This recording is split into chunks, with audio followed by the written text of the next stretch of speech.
what we have found is concerning. The problems in the buildings that we have looked at are not isolated.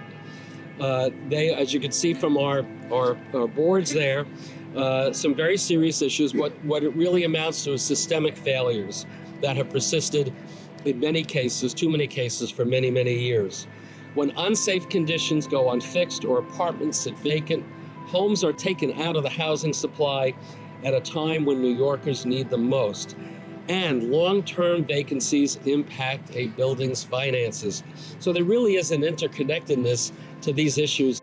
One of the biggest ones that stuck out to me is the long vacant apartments that are leaving millions of dollars on the table at the same time while hundreds, if not thousands, of families are searching desperately for housing. Every empty unit is a missed opportunity to house a New Yorker who needs stability. The solutions are clear and really outlined in this report. These tenants have been right to raise the alarm.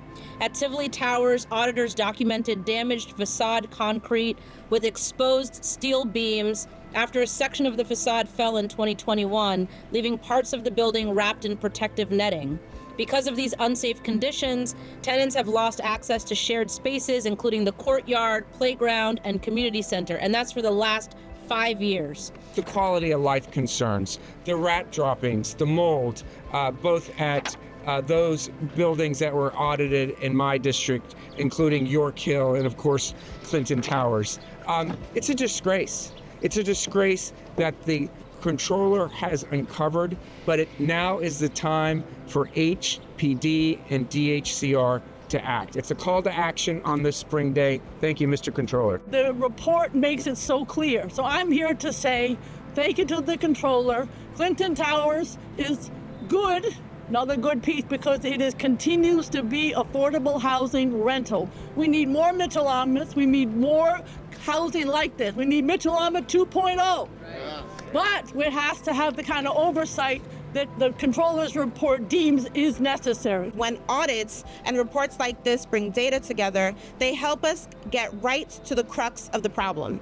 They pull into focus the realities that many of our neighbors have been navigating for years and reinforce the lived experiences residents have been raising for a very long time. And now that we have the data, that we have the information, we can go to the state, we can go to the city and say, do something about it. The information is there. It's no longer a personal anecdote. It's no longer how I feel. It is the truth. And I just want to say the new term that I hear my children use is, you have given us receipts. You have given us receipts.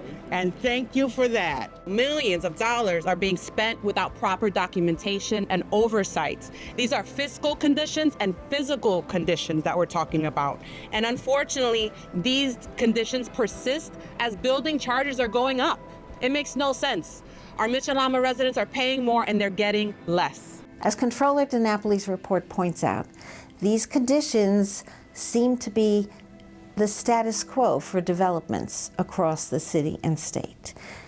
Were the agencies to follow the Comptroller's guidance in his reports, everyone who lives in a Mitchell-Lama would be far better off.